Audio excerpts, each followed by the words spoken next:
What's happening, cat daddies and proximities? It's the Blaxploitation Fanatic back with another episode of the Blaxploitation Appreciation Podcast, where we celebrate exploitation culture, movies, the books, the music, and everything in between. So let's go ahead and jump into this. Now, folks, as I've been doing this podcast, one of the things I like to say about Blaxploitation culture is I celebrate the good, the bad, and the ugly of it. I hope that up to this point, most of it has been good. But today we are going to venture down the road of the ugly. And I don't mean ugly in the sense of the movie, book, or music is bad or in any way. It's just ugly in the sense of what we're covering today is kind of, I really don't want to go back and watch or listen to it again, if that makes sense. Okay. So, first, let's talk about our movie. And the movie is The Liberation of L.B. Jones. Came out in 1970. And the premise of it is a wealthy black man played by Roscoe Lee Brown is seeking a divorce from his younger wife, who is having an affair with a white cop. And what happens is this cop and others try to prevent the divorce from happening so that the cop's reputation won't be sullied. The movie is actually adapted from a novel from 1965 titled The Liberation of Lord Byron Jones by Jesse Hill Ford. And who you have in the movie is Roscoe Lee Brown, which I always love Roscoe Lee Brown, very polished actor. You may remember him from, he played Congressman, I think it was Chesley Lincoln in Uptown Saturday Night with Bill Cosby and Sidney Poitier. He was Leggy Peggy's husband. And so he plays L.B. Jones, a funeral director in this particular movie. His wife is played by the beautiful Lola Falana, one of the Blaxploitation beauties I cover in another series. And although, she's a phenomenal, beautiful actress, the role and the character she plays in this movie is one of the uglies. How she does her husband is very dirty. You have my main man, Yaphet Kotto, in a very early role.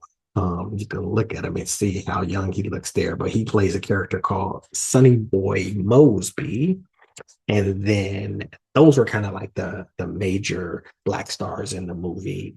Then you have who else you got? These three folks. You may know, of course, Lee Majors from the $6 Million Man, and young Barbara Hershey, and Lee Cobb from 12 Angry Men. So who they play is Lee Cobb plays this um, attorney by the name of Oman Hedgepath. He's kind of like in this small town. He's like the hot shot, big time lawyer. And then Lee Majors is his nephew named Steve Mundine. Barbara Hershey is Lee Majors' wife. So they come to this small town from the city to sort of partner up and work with Lee Cobb as Oman Hedgepath. So they were major players in here. And the truly ugly in this movie were these two guys right here. Anthony Zerbe plays Willie Joe Worth. This is the cop who's having the affair with L.B. Jones's wife. And then Arch Johnson plays Stanley Bumpus, who is just both of these guys just racist characters. And I mean, I guess that's the sign of a good movie is when, the actors do so well that you really hate them. But these two guys, man, I really hated in this movie. And then some other black stars that were in the movie, three people who were there. Is that it? Yeah. You have Mother Jefferson herself, Zara Kelly, playing a character named Mama LaVaughn. And then this guy right here is Fayard Nicholas. Now, he's one of the Nicholas brothers, the tap dancing duo. His brother, Harold Nicholas, kind of did more movies than Fayard did. Harold played a Little Seymour in Uptown Saturday Night. So, excuse me. But that's his brother Fayard. He plays a character named Benny. And then a young Brenda Sykes, another Blaxploitation beauty. I think Brenda Sykes was only 20 when she did this right there. This is actually her first on-screen film credit. And see, her character is very small, but it's like kind of like almost the one scene in the movie that I really enjoyed. is, and I'll show you that, but she plays a character named Jelly. Okay. So that's who we have in the movie per se. But if we go back to talking about why I follow this movie, every so it starts off. You got Yaphet Kotto, Sonny Boy Mosby on this train, and along with Lee Majors and Barbara Hershey. So the Mundines, yeah, and they're all coming into town. But while on the train, Yaphet Kotto, Sonny Boy, he opens this box. He has a pistol, so you know right then and there something's going down. But what happens is he's coming into town. I think he just got out of jail or is returning from being gone for a while, and it turns out that he's coming back into town to get revenge on one of the cops that I showed you, and I'll talk about that in a moment.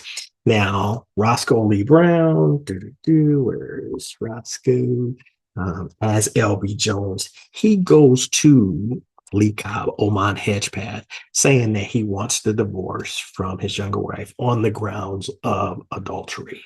And Cobb is hesitant to take the case and kind of almost telling him, hey, can't you just give your wife a pass? She's much younger. You're an older man type of deal. But when all is said and done, we find out the reason being is because he's trying to protect the white cop who um, Emma Jones is having an affair with. Now, Lee Majors, he wants to actually represent LB, so he takes the case. And with all of this, what all of this really boils down to is the cop, the dirty cop. So Willie Joe Worth is who Anthony Zerbe played. Is that his name? Yeah, Willie Joe Worth. He winds up once he finds out that LB wants to divorce Emma. She refuses the divorce and she gets a lawyer, and so that's gonna turn this into a big scandal, and that's why Willie Joe and Oman Hedgepath don't want. Well, that's why Oman doesn't want to represent LB because it'll come to light, and Willie Joe wants Emma to drop her lawyer. So he goes to talk to her. She refuses. And again, it's kind of as lovely as Lola Falana is, the character, the attitude is just real nasty and ugly. But as a result, Willie Joe winds up beating her up because she's pregnant by him. And she's like, I'm getting this divorce. I got your baby and all of this and stuff.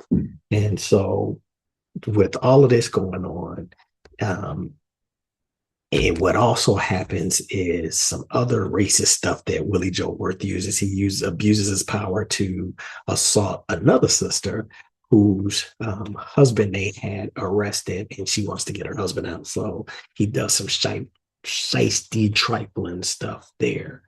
Now, in all of this going on with LB, the divorce, the trying to keep the scandal under wraps, we find out Yaphet Kotto's Sonny Boy, his intent was to come back home and kill Sky.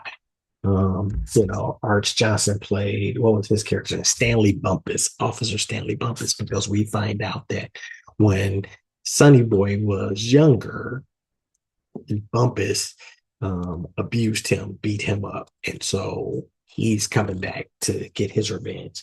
And what happens is there's one point where he goes out to Bumpus's farm. So he goes out to Bumpus's farm and is ready to shoot him. He's hiding behind a tractor. He's like ready to shoot him, but he hesitates or decides not to because he feels powerful that he kind of had the ability to do so, and Bumpus doesn't even know it. So he kind of gives him a pass and doesn't kill him. But with all of this going on, Willie Joe Worth, the cop, having an affair with Emma Jones, he then threatens LB to drop the divorce because he's like, well, since Emma won't drop her lawyer and LB wants to go through with it, he knows he'll be exposed. So he threatens LB to, you know, not go through with the divorce, but LB's like, nope, I'm going to do it anyway. They start kind of harassing friends of LB, like Benny Thayer Nicholas. They arrest him for no good reason. And pretty much they then come and arrest LB, take him away, but they beat him up. But while they're driving him away, he jumps out of the car. So he jumps out, tries to get away, and they track him down to this junkyard, kind of he really doesn't have anywhere to go. So he winds up giving himself up. And when he gives himself up, the cop, Willie Joe Words, shoots him. And, through all of this, it's just extreme prejudice and racism on display from these cops and other people in the town. And it's just like almost when I was watching this, I was getting angry. But to make it even worse, after they kill LB, or after Willie Joe shoots and kills LB, Bumpus, the other cop, he then stages the scene. So he like mangles LB's body even more, to the point that, what he does to LB's body, Willie Joe finds it disgusting and he throws up.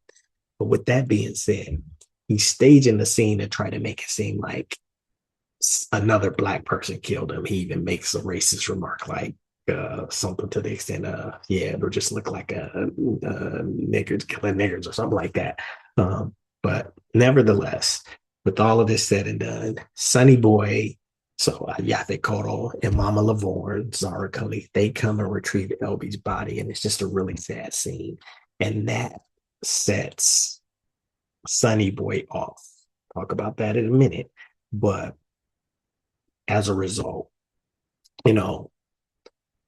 Willie Joe, he feels guilty and he confesses to killing LB. But Oman Hedgepath, the big city or the town's lawyer guy, he basically still wants to cover it up. So he almost persuades he leads Willie Joe into feeling like his killing of LB was justified, because he doesn't want all of this stuff to come out. So he covers it up.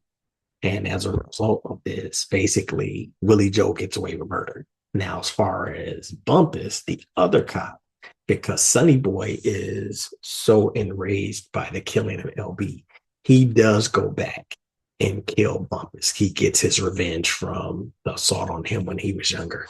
So that's the one saving grace almost in this. And then at the end, if you kind of, from a moral standpoint, Lee Majors and Barbara Hershey, so the Mundines, they wind up leaving Oman Hedgepath. But whereas, they came into town to partner with him as his nephew and work together. Once they see how racist he is by covering up this murder, they're disappointed and they wind up leaving. So I guess, that's the victory from the moral standpoint. But all in all, man, it just, with the racism, what happens, because typically in, the Blaxploitation, even when you have a racist, that person kind of gets their comeuppance in the end.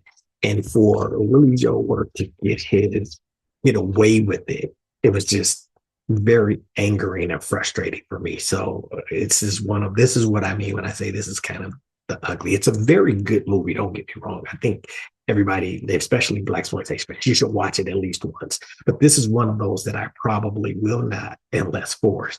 I won't go back and watch again just because of how triggered I was from it. So here's the one enjoyable scene in the movie to me. And the only reason it's enjoyable is because it shows like how strikingly similar Brenda Sykes and Lola Falana are. Is a scene where LB is in Mama Lavorne's. Mama Lavorne owned a tavern or whatever. He's in her tavern, and she kind of tells Jelly to dance for LB while he's there. So let's peep that one.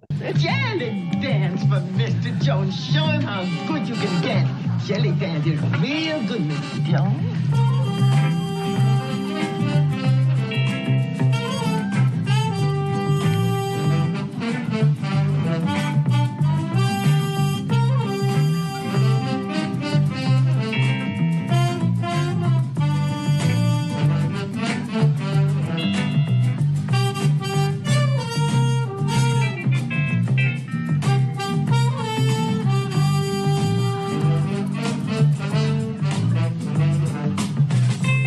So as he's kind of, you know, looking at Jelly, he's envisioning his wife Emma. But when they cut back and forth between Brenda Sykes and Lola Falana, you can see how strikingly similar they are. So there you have it. Now, the interesting thing about it is Jesse Hill Ford, who wrote the book, or yeah, who wrote the book that the movie was based upon, it says that the novel was based on events that actually happened in the town where he lived.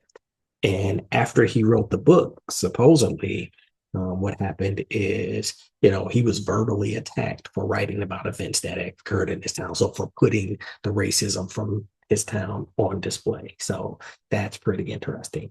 But again, I think it's a good movie, but nevertheless, it's an ugly movie. And that's what I mean when I say, I like to cover the good, the bad, and the ugly. And this one, definitely ugly. Good watch, but ugly overall. Okay. So that is the liberation of LB Jones. All right. So then if we shift, so, you know, continuing down this vein, our book is from the king of Blaxploitation paperbacks, Donald Goines. And this one is called Swamp Man. This one is ugly as well, to the extent of a good read, but unless someone forces me to, I don't ever want to go back and read this again. This one came out in 1974. And what it's about is a backwoods Black teen patiently and methodically plots revenge on the hillbillies who savagely raped his sister. So it's the main character's name is George Jackson, a gentle young man from the watery woods of Mississippi. And his sister, I think his sister went away to college and came home. And so she kind of is lofty ideals. And what happens is these hillbillies um, get kidnap or grab her and wind up raping her. And thus, she's not right after that at all. So it just sets George Jackson off, and the whole book is about him plotting revenge. So this is another one of those. I didn't watch this movie or read this book together. I think I really would have been set off. But when I read the book, um, it was one of those things that it was very triggering as well. And I had to kind of calm down and relax for a couple of hours after watching it or reading it, excuse me. So this is one of those where I definitely think you should read it. Awesome. And read, because we all know Donald Goines' writing is just the bomb. But it's one of those that, especially for Black readers. So I think white readers too, but Black readers, you will really be triggered by this one. So with this particular episode, don't watch this movie and read this book close to one another, because it really, really, really sets you off. So just a warning there. Okay. But that is Swamp Man, that is sort of where the covers here. So these are, again, this is the first cover right here. This is like the second one. And I sealed them up in plastic once I read it.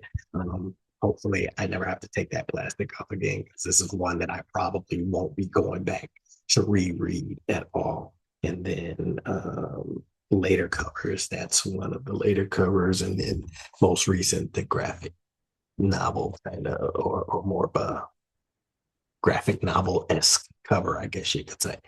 But that's the book, Swamp Man. Okay. Now, the music is an album from my main man, Miles Davis, the jazz legend. And when you look at, like, this is one of those, this cover, man, is freaking awesome. It's called On the Corner is the name of the album. That's the front. And where's the back of it? That's the back of it. So that's an awesome cover. This album came out in 1972 on Columbia Records. And this was Miles sort of going down that road of jazz fusion psychedelic funk. Now, jazz snob, like the album in and of itself, it wasn't well received. It was actually one of Miles's worst selling albums due to poor marketing. When it came out, it was slammed by many critics and fellow jazz musicians. Now, jazz snobs will say, hey, man, it's avant garde.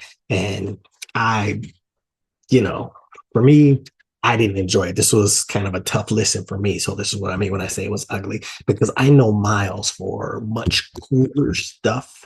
So listening to this was kind of tough, and it's one that I probably won't, go back and listen to often, if at all. But again, the cover is awesome. And when I say the jazz snobs consider it avant-garde, it's no knock on them, because I think we're all snobs on something. Like for me personally, I like to think I'm a snob when it comes to Blaxploitation, because there's times when people will say certain things are Blaxploitation and the snob in me says, no, it's not. Or, if they say something isn't and I consider it is. So we all have a little bit of snobbery in us. So I'm not knocking it, but I think, those who are the jazz snobs kind of lean towards, hey, this isn't a bad album by Miles. It's just avant-garde. You aren't understanding it, is what they'll say. But the cover, one of the things about the cover, it was done by illustrator Cortez Corky McCoy, who also did several other Miles Davis covers. And now, even though I didn't really care for the album, there are some real heavy hitters that assisted him on there. You got Chick Corea that played on this, Herbie Hancock, Michael Henderson, James M. Tume, Benny Maupin, Lonnie Liston Smith, amongst others. So you got some heavy hitters, but again, it wasn't what I know Miles for. So I just didn't, this wasn't an album for me. Okay.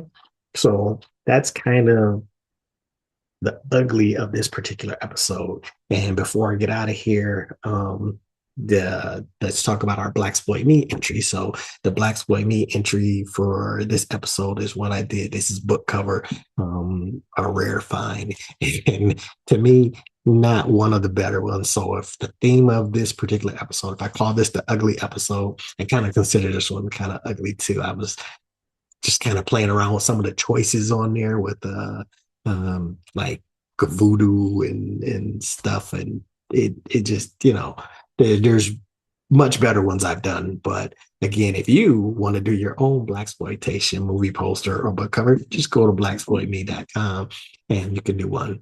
But with that being said, I'm gonna wrap this one up, because again, stuff that I encourage you to go watch the movie, The Liberation of L.B. Jones.